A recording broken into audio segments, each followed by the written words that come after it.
When my wife returned from her Pacific trip, I was waiting at the airport with flowers. She had been away for weeks, serving as part of a medical relief mission, and I was proud of her. But the moment she hugged me, I sensed something was different. Her eyes didn't meet mine the same way, her warmth felt forced, and she seemed restless. At first, I brushed it off, telling myself she was tired. Days later, she came to me with a worried expression and admitted she needed to see a doctor. She said she wasn't feeling well. When the results came back, my heart nearly stopped. She had contracted an STD. I was stunned, confused, and angry all at once. I knew it wasn't from me. That meant only one thing: betrayal. I didn't confront her right away. Instead, I kept my face calm and pretended to be supportive, saying we'd get through it together. Inside, however, I was already plotting.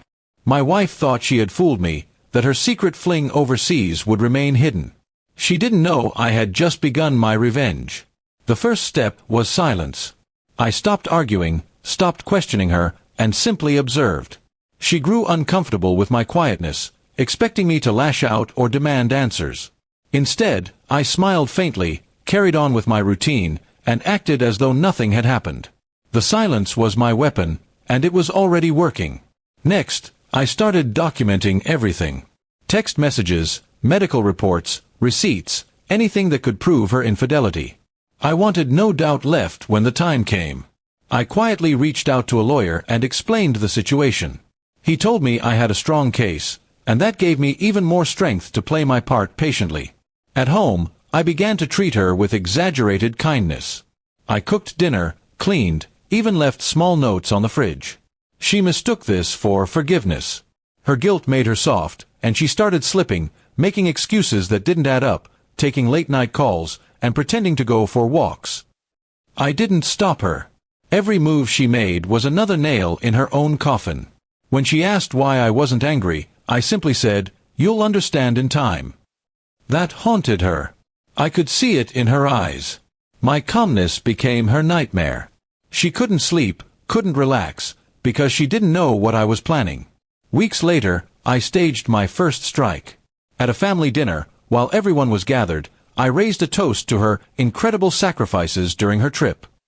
Then, with a gentle smile, I said, though the real sacrifice was bringing something home she didn't plan on. The room went silent, and her face drained of color. She stuttered, tried to laugh it off, but the suspicion had already spread among our relatives. The second strike was financial. I had quietly moved our savings into an account under my name, leaving her access to almost nothing. She didn't realize it until she tried to withdraw money for a purchase.